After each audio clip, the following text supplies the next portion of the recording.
Please give an energetic and warm welcome to the one and only Bhuvan Bam.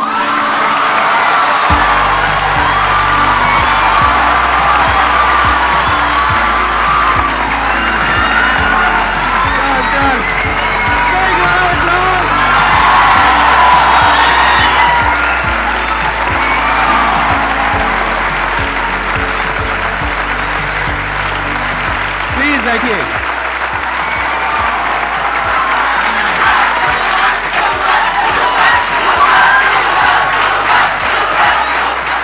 कैसा लगा surprise? नहीं पता था क्या किसी को? ना ना, अरे वाह, कोई आइडिया नहीं था. आपसे मिलने की बड़ी इच्छा थी मेरी भी. मैंने भी रिसेंटली आपकी वो सीरीज देखी, ताजा खबर. कितनों ने देखी आप में से? ऑलमोस्ट सबने देखी है. कुछ हाथ उठे हुए नहीं है तो आज देख लेना. अब बताओ कौन है जो कुछ पूछना चाहते हैं? आपकी एक मूवी की एड थी जिसमें आप खुद संदीप महेश्वरी बने थे. ओए, सर, मैं सर, आपको उस वक्त कैसा लगा था? आपको कभी सोचा था कि आपको भी संदीप सर के आगे बैठोगे और इस एड के बारे में? कभी सोचा ही नहीं था मैंने. मेरी इच्छा थी मिलने की, लेकिन मुझे याद है हम वो वीडियो बना रहे थे और कुछ उनका ब्रीफ आया था कि कुछ ऐसा होना चाहिए कि मोटिवेशन से रिलेटेड हो. फिर मैंने कहा यार एक ही आदमी है. सर आप इतने खुश कैसे रहते हो? मुझे ये जानना है. पता है क्या आपको ऐसा क्यों लग रहा है? क्योंकि आपकी खुद की मुस्कुराहट इतनी इन्फेक्शियस है कि आपके सामने सब मुस्कुराते हैं. मैं कसम से मुस्कुराने के इंटेंशन से नहीं बैठा था इधर, पर आपको देख के मेरे को एकदम मुंह पे स्माइल रहती है. मैं आपको वेगस में देखने आया था ना. हाँ. तो मेरे को बाउंसर्स ने धक्का मार के भगा दिया था. पर यार मेरे को पता नहीं था आपको मैं सामने से देखूंगा. I love you. I love you भाई, आई लव यू भाई, आई लव यू. और उस दिन के लिए सॉरी, मुझे पता नहीं था, पर मैं बात करूंगा. सच में उनसे बात करूंगा. रोज खाना खाते समय इनको देखता हूँ. भाई की आवाज. आई लव यू भाई.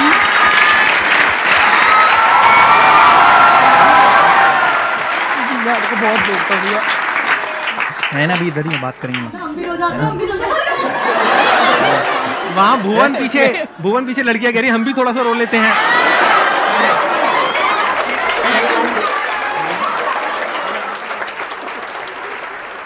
अभी किसी और से लेते हैं, वो तब तक नॉर्मल हो जाएगा. हाँ ठीक है. सर आप ढिंडोरा के प्रमोशन के लिए बिग बॉस सीजन 15 में गए थे, तो क्या एज ए कंटेस्टेंट आप बिग बॉस में दिख सकते हैं? मैं कैसे बताऊं, वो 365 डिग्री कैमरे होते हैं यार वहाँ पे. मैं नहीं कर सकता उसके सामने. आपको पता ही है कैसे हैं हम सब. समझ गया. तो वो क्या है, वो अलग दुनिया है वो. पर आपको दुनिया देखना चाहती है as a real Bigg Boss में कि आप कैसे हैं? मैं थोड़ा वक्त लेके दिखाई दूंगा अपने आप को दुनिया में.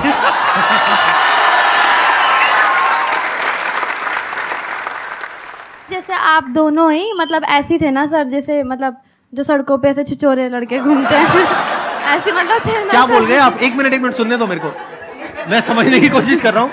आप दोनों ही छिछोरे हो ये कह रहे हो? और वैसे ही रहना, और ऐसे ही रहना, छिछोरे ही रहना. सर, जैसे मतलब- सड़कों पे छिछोरे होते. सर मतलब आप लोग वैसे ही थे ना. तो हाँ, अब हाँ. आप इतने सक्सेसफुल, इतने रिस्पेक्टेड बन गए हो. तो Right. सर आपको कैसा लगता है? छिछोरा. वैसे ही लगता है जैसा लगता था. हमें छिछोरा ही लगता है. और जो नहीं लगता था वो भी आज आपने लगा दिया सबके सामने.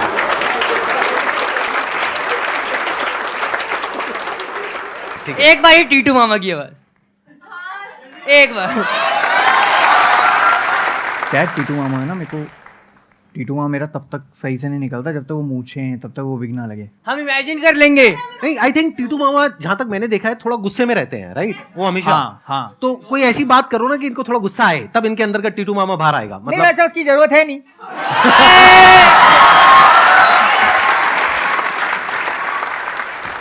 क्या है संदीप भाई, मेरे को वैसे ही गुस्सा आ जाता है. खासकर ऐसे सवाल होते हैं, मेरे को बहुत गुस्सा आता है. Big round of applause for him.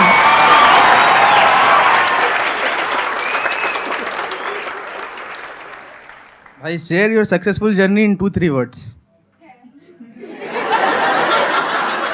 Only 2-3 words. मुझे थोड़ा इसमें वैसा लगता है कि अब 7 साल की जर्नी में 2-3 शब्दों में अगर बताऊं तो मेरे को लगता है मैं बहुत कुछ मिस आउट राइट। कर जाऊंगा। पर अगर आपने पूछा है कि 2-3 वर्ड्स में, मेरे लिए तो मैं इसको रोलर कोस्टर राइड बोलूँगा, क्योंकि खूब चीज़ें देखी मैंने, बहुत ऐसी चीज़ें देखी जो मैं यहाँ नहीं बता सकता, बहुत ऐसी चीज़ें देखी मैंने जो मैं बता सकता हूँ। पर ऑल इन ऑल मज़ेदार रहा है और मेरे को लग रहा है जब तक जीवन रोलर कोस्टर की तरह ना हो, अप्स डाउन्स दोनों आनी चाहिए लाइफ में, और जब तक वो ना हो फिर क्या जिया। तो इन्होंने एग्जैक्ट 3 वर्ड्स में बता दिया। देखो, रोलर कोस्टर राइड जी, यानी अप एंड डाउन, है ना? हाँ। सर एक इश्यू है मेरे साथ, आपका वीडियो में कैरेक्टर है फमीर फुद्दी। हाँ। ओह ये हाँ हाँ तो सर सब मुझे उसी के नाम से मतलब चिढ़ाते हैं या फिर उससे रिकॉग्नाइज करते हैं फमीर फमीर करके। लेकिन सर वो बंदा बड़ा मस्त है, उसके पास लड़कियां हैं। सर यहाँ पे 23 साल हो गए, सूखा पड़ा हुआ है। सर वैलेंटाइंस डे वीक में भी आपकी वीडियो देख के निकालना पड़ता है। क्या कह रहे हो? वैलेंटाइन वीक में भी वीडियो देख के क्या करना पड़ता है? सर आपकी वीडियो देखनी पड़ती है, बताओ। वो भी मेरे को लग रहा है ये वीडियो आपके चैनल पे जाएगा कैसे? जाएगा क्योंकि इन्होंने तो कुछ कहा ही नहीं। जो देख रहे हैं उनकी सोच हाँ, गंदी है। मतलब हम तो नॉर्मल बात कर रहे हैं, तो बड़ी नॉर्मल सी बात हो रही है। वैलेंटाइन डे पे अकेले, है ना? हाँ, ठीक है, हम समझ गए, आपकी भावनाओं की पूरी कदर हो रही है यहाँ पर। लेकिन सवाल क्या हुआ भाई? सर सवाल ये हुआ कि वो फमीर तो इतना मतलब उसको इतना मिल रहा है, यहाँ कुछ नहीं मिल रहा, काफी बड़ा हुआ है। सर ऐसा क्यों होता है? उसकी तरह बोल के दिखाओ एक बार आप, मतलब वो फीलिंग के साथ जैसे वो बोलता है। ओह ये इसीलिए नहीं मिल रही।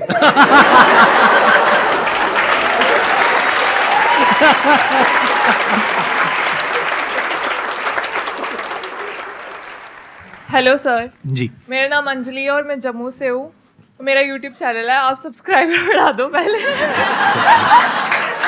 किस नाम से है? क्या करते हो आप? किस तरह का कंटेंट बनाते हो? सर ऐसे ही नहीं, ऐसे ही मतलब क्या? ब्लॉगिंग करते हो? हाँ। अभी कितने हैं आपके सब्सक्राइबर्स, कितने हैं? कुछ मुझे पता नहीं है, 2000 से ज्यादा ही है मतलब। और किस नाम से आपका channel? Tales by Anjali. Tales by Anjali. हाँ जी प्लीज। अजय भाई घुमाना कैमरा। तो अगर आप वीडियो के इस टाइम स्टैम्प तक पहुंच गए हैं तो टेल्स बाय अंजलि करके एक बड़ा खूबसूरत सा चैनल है व्लॉगिंग का, आप उसको ऐसे ही सब्सक्राइब कर दो, क्योंकि ये ऐसे ही व्लॉग करती हैं और इनको ऐसे ही कंटेंट बनाना पसंद है। तो आप भी जाते जाते ऐसे ही सब्सक्राइब कर दो इस चैनल को। आप बताएं। बस हो जाएंगे 1-2 लाख तो ऐसे ही हो जाएंगे, मतलब कुछ ज्यादा बोलने की जरूरत ही नहीं है। मतलब क्या कहना है? ठीक है, बहुत है। अब उसके बाद ढंग का कंटेंट डालना, हमारी थोड़ी लाज रख लेना, ठीक है? Thank you so much. Thank you. भैया आपकी जो कॉमेडी बिट्स हैं उनको मैं अपने दोस्तों से वो एनैक्ट करके हंसाता हूँ, तो अगर आपकी परमिशन हो तो वो आपके सामने एनैक्ट कर सकता हूँ। Why not? यहाँ की करोगे? आप बताओ। आ जाओ, यहाँ आ जाओ। Big round of applause for him.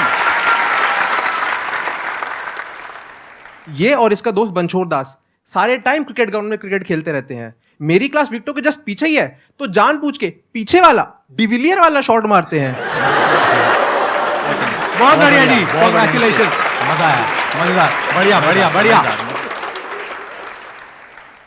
Sir मेरा क्वेश्चन ये है कि जो टीटू मामा कैरेक्टर है उसके बैकग्राउंड के ऊपर आप कोई सीरीज लाओगे? यार चल रहा है, अभी सोच रहा हूँ मैं, पर सीरीज नहीं होगी, पर एक फिल्म हो सकती है। भाई आप इतने बड़े यूट्यूबर, कॉमेडियन, एक्टर बन गए हैं।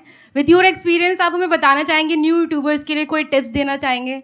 देखो मेरे टिप्स शायद लागू विद योर ना हो। एक्सपीरियंस, आपने जो एक्सपीरियंस किया है उसके। जी, वो शायद, मैं सच्ची बता रहा हूँ, वो शायद लागू ना हो, वो शायद वर्क ना करें आपके लिए। मैं अपने पर्सनल एक्सपीरियंस से बता रहा हूँ क्या है। मेरे को ऐसा लगता है कि अभी सही टाइम है सोशल मीडिया पे कंटेंट बनाने का, सही टाइम है। लेकिन हम देखते हैं कि अब खैर लॉन्ग फॉर्म कंटेंट को इतना तवज्जो मेरे को लग रहा है मिलता नहीं है शायद, जहाँ तक मुझे ऐसा लगता है। अभी शॉर्ट्स हम देखते हैं, हम रील्स बहुत देखते हैं, तो उनके लिए भी है, रील्स के लिए भी है और उनके लिए भी है कि आप कुछ भी बना लें, आप ट्रेंडिंग पे बेशक बनाएं, जो ट्रेंडिंग टॉपिक चल रहा है, जैसे क्या बोलते हैं, ट्रेंडिंग म्यूजिक होता है ना, जिसके ऊपर रील्स बनाते हैं आप बनाएं, उसके ऊपर रील्स बनाएं, आपको जो करना करें। मैं केवल अभी उनके लिए बोल रहा हूँ, आप बनाएं, आपको जैसा सही लगता है आप वो करें। लेकिन आप ये याद रखिए कि ये जो आप कर रहे हैं ये सब कर रहे हैं, आप एक ऐसी चीज़ भी तैयार करें साथ साथ जो आपके नाम से जानी जाए, which will help you in long term. फिर आप सिर्फ उस रील के लिए नहीं जाने जाएंगे कि उसने वो एक रील बनाई थी, वो फिर कंटेंट आपके नाम से जाना जाएगा कि अरे वो देख उसका वो वाला कंटेंट है ना, उसका है वो वाला कंटेंट। तो ये जब आप करते हैं तो आप अपने लिए एक अलग ऑडियंस बनाते हैं। और फिर अगर आपको लंबी रेस का घोड़ा बनना है तो ये उसमें बड़ा हेल्प करता है कि आप कुछ ऐसा बनाएं जो सिर्फ आपके ऊपर हो, सिर्फ आपकी उस पर वो हो कंट्रोल। मैं ये बोलना चाहता हूँ, ये पूछना चाहता हूँ आपसे कि जब आपने यूट्यूब पे कंटेंट डालना शुरू किया था तो आपने मतलब ये सोचा था कि जब मेरे कंटेंट को मेरी फैमिली या रिलेटिव्स देखेंगे तो उनका क्या रिएक्शन होगा, और मतलब उसके बाद रिएक्शन क्या था उनका जब उन्होंने आपकी वीडियोस देखी यूट्यूब पे? यार वो थोड़े तो हक्के बक्के रह गए थे शुरू में, क्योंकि उन्होंने ऑफिस में देखी जब दूसरे लोगों ने कैंटीन में चलाई, और उसमें गालियां वाली भी मतलब अच्छी खासी थी। वो वाली चल रही थी वीडियो, वैलेंटाइन वाली, वैलेंटाइन हुतियापा, वो वीडियो चलाई थी। फिर क्लास लगी रात में घर पे कि ये सब क्या है और क्या होगा इससे। पहला सवाल तो ये होता है, घर वालों को बेचारे पूछते हो ये एक ही चीज़ कि इससे क्या मिलेगा। फिर वो तो यही चाहते हैं ना कि बच्चे खुश रहें, ऑफिस कहीं इधर उधर तो नहीं जा रहा, कहीं भटक तो नहीं रहा, ये क्या कर रहा है, तो कैसी बातें कर रहा है। और दुनिया क्या कहेगी। हाँ, ये मैंने वो कहा मेरे को मेरे 2 साल दे दो। मैंने आप लोगों के हिसाब से 12 साल स्कूल में आप जैसा हेयर स्टाइल रखा, आप जैसे कपड़े पहने, आपने जैसा बोला वैसा बिहेव किया, मुझे मेरे 2 साल दे दो, लेट मी फिगर आउट कि मैं क्या चाहता हूँ जीवन में। अगर नहीं हुआ तो मैं वही कर लूँगा जो आप कह रहे हो। तो वो उस मामले में बड़े सपोर्टिव थे। तो मेरे को लगता है कि हाँ, वो शुरू का ही थोड़ा त्रास था, पर उसके बाद तो सही हो गया। Thank you. अब बिल्कुल लास्ट में वो आपका वो रह गया था उस समय बीच में, तो अगर आप अपना जो कंप्लीट करना चाहें तो please go ahead. Sir college के ना 3 लड़के होते हैं जिनको एक असाइनमेंट मिला होता है कि भाई तुमको अपना जो प्रोजेक्ट है उसको लाइव जाके एक्सपीरियंस करना पड़ेगा। तो वो लोग तीनों निकल जाते हैं और एक तबेले की तरफ जाते हैं। तो तबेले में जाके जो तबेले का बुजुर्ग इंसान होता है उससे जाके बोलते हैं भाई ऐसी बात है, हम 3 बंदे हैं और हमको आप पॉइंट्स दोगे 10 स्टार के हिसाब से, हम जैसा काम करेंगे वैसा आप हमको पॉइंट्स दोगे और वो हम जाके कॉलेज में सबमिट कराएंगे तो हमको प्रोजेक्ट में बढ़िया नंबर मिलेंगे। तो बोलता है ठीक है। उसने आके बोला तुम तीनों को मैं 3-3 भैंस दूंगा, और 3-3 भैंस देने के बाद उसमें से सबसे ज़्यादा दूध जो निकालेगा उसको मैं 10 पॉइंट्स दूंगा, और जो जितना कम निकालेगा उसके पॉइंट्स उतने कम होते रहेंगे। तो फिर वो उन लोगों को सुबह 6 बजे का टास्क होता है, 6 बजे 3-3 भैंस मिलती है और अलग अलग तबेले में तीनों अलग अलग तबेले में घुस जाते हैं। अब भाई पूरा दिन दूध निकालने में लगे पड़े। अब शाम हो गई तो बुजुर्ग इंसान आया, आके बोल रहा है हाँ भाई कितना दूध निकाला। वो बोलता है भाई मैंने तो 10 लीटर निकाला है, मेरी तीनों भैंसों में मिला के ए ने 10 लीटर निकाला है। अब बी ने बोला सर मैंने भी 10 लीटर निकाला है, मुझको भी 10 स्टार दो। उन्होंने बोला चल तेरे भी 10 स्टार। अब तीसरा के बोलते भाई तुमने 10 लीटर कैसे निकाल लिया यार, मेरे तो 600 ग्राम दूध निकला है बस। फिर बाद में उसने बोला कि अबे तेरा 600 ग्राम कैसे निकला है, चलियो जाके देखा है भैंस का नहीं सांड का दूध निकाल रहा है जाके।